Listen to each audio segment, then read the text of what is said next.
नमस्कार, मैं किरनेश कुमार। महागठबंधन में सीटों का बंटवारा हो चुका है। बिहार विधानसभा में प्रतिपक्ष के नेता तेजस्वी प्रसाद यादव 29 मार्च को दिन के 12:15 बजे राजद के प्रदेश कार्यालय में संयुक्त संवाददाता सम्मेलन में सीटों और उम्मीदवारों का नाम का ऐलान करेंगे। इस सम्मेलन में महागठबंधन में शामिल सभी पार्टियों राजद, कांग्रेस, सीपीआई, सीपीएम और भाकपा माले के नेता मौजूद रहे। मिली जानकारी के अनुसार कांग्रेस को जहां 7 सीटें दी गई है, तो भाकपा माले 3 सीटों पर उम्मीदवार उतारेगा। सीपीआई और सीपीएम को एक-एक सीटें दी गई है और राजद अपने हिस्से में 28 लोकसभा सीटें रखा है। इस 28 में से 2 से 3 सीटें वीआईपी के मुकेश सहनी को भी राजद छोड़ सकता है।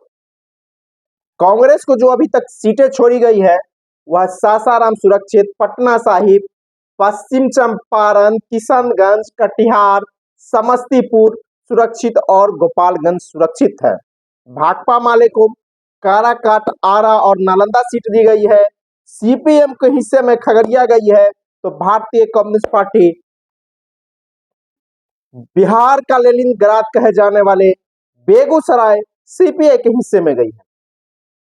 राजद अपने हिस्से में औरंगाबाद, गया सुरक्षित, जमुई, नवादा, बांका, भागलपुर, मुंगेर, पाटलिपुत्रा, जहानाबाद, सिवान, सारण, महाराजगंज, वैशाली, हाजीपुर सुरक्षित, वाल्मीकि नगर, पूर्वी चंपारण, शिवहर, सीतामढ़ी, मधुबनी, दरभंगा, उजियारपुर, मधेपुरा, अररिया, पूर्णिया और बक्सर सीटें अपने हिस्से में रखा है। तो यूं कहा जाए कि राजद में यहाँ गठबंधन में भी अब सीटों का बंटवारा करीब करीब अंतिम दौर में पहुंच गया है।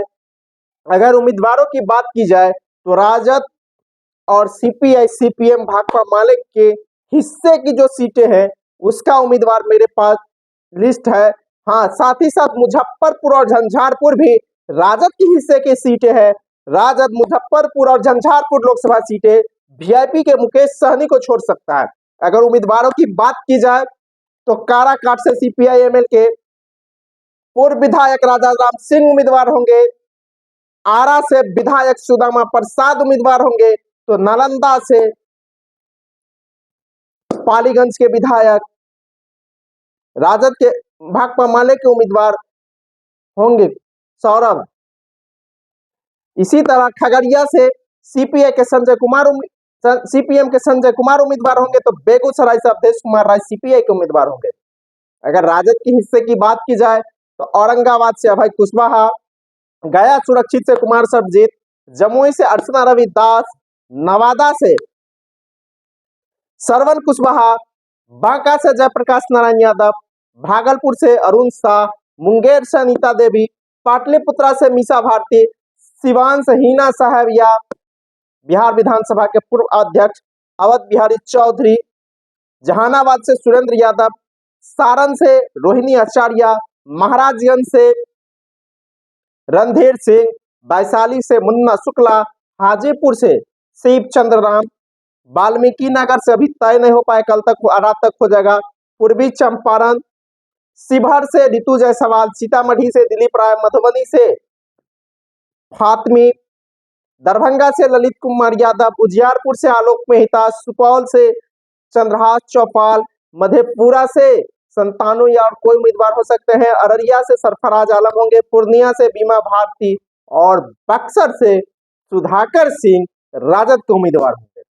यूं कहा जाए कि राष्ट्रीय जनता दल ने अपने लड़े जाने वाली अधिकांश सीटों पर 1-2 को छोड़कर सभी पर उम्मीदवार भी तय कर दिया है, सिंबल भी अलॉट कर दिया है और जिन सीटों पर उम्मीदवारों का अभी तक चयन नहीं हुआ है उन सीटों पर 29 मार्च के दिन के 12 बजे से पहले राजद उम्मीदवारों के नामों पर का तय हो जाएगा और प्रेस कॉन्फ्रेंस में बिहार विधानसभा में प्रतिपक्ष के नेता तेजस्वी प्रसाद यादव पूरी लिस्ट के साथ मौजूद होंगे और सीट के साथ साथ उम्मीदवारों के नामों का ऐलान भी किया जाएगा।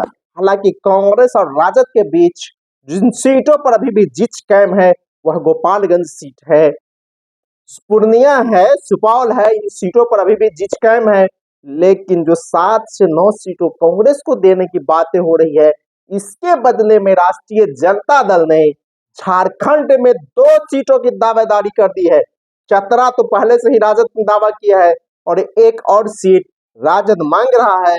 तो कांग्रेस अगर बिहार में 9 सीट लेता है, 8 सीट लेता है, तो उसे झारखंड में राजद के लिए 2 सीटें छोड़ना पड़ेगा। साथ ही साथ पप्पू यादव और कन्हैया कुमार का भी महागठबंधन से कट गया। पूर्णिया सीट राजद नहीं छोड़ रहा है।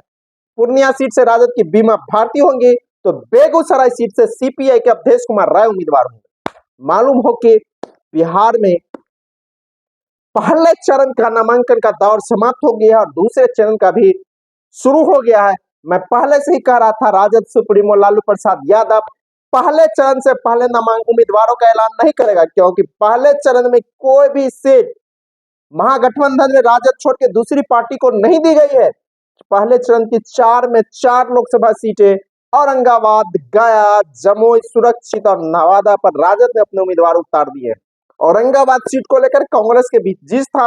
हालांकि 2019 के लोकसभा चुनाव में औरंगाबाद सीट महागठबंधन में हम के खाते में चली गई थी और इस सीट पर उपेंद्र प्रसाद मात्र कुछ वोटों से 2 से 3,000 वोटों से अंतिम दौर में हार गए थे। तो यूं कहा जाए, राष्ट्रीय जनता दल ने पहले चरण की 4 सीटों पर अपने उम्मीदवारों का नामांकन हो गया है। प्रथम चरण के नामांकन का दौर समाप्त हो गया है। तब दूसरे चरण में जब नामांकन का दौर भी शुरू हो गया है, तो उम्मीदवारों के नामों का ऐलान 29 मार्च को किया जाएगा और सीटों का बंटवारा भी किया जाएगा। यूं कहा जाए, जो गतिरोध कांग्रेस और राजद के बीच चल रही थी वह गतिरोध भी समाप्त हो गया है और तेजस्वी प्रसाद यादव नेता प्रतिपक्ष ने कहा था कि मैं पटना जाऊंगा, पटना में उम्मीदवारों और सीटों का ऐलान होगा, वह अंतिम दौर में पहुंच गया है और 29 मार्च को 12:15 बजे इंतजार की घड़ियां भी समाप्त होगी और उम्मीदवारों के महागठबंधन के उम्मीदवारों का ऐलान भी हो जाएगा। हालांकि राष्ट्रीय जनता दल ने अपने उम्मीदवारों को चुनाव चिन्ह भी आवंटित कर दिया है, सिंबल भी दे दिया है और नामांकन का दौर भी शुरू हो गया है। यूं कहा जाए कि जो गतिरोध चल रहा था, जो पेच फंसा हुआ था कांग्रेस राजद के बीच में, वह अब समाप्त होता हुआ दिख रहा है। धन्यवाद। मैं कृष्णेश कुमार।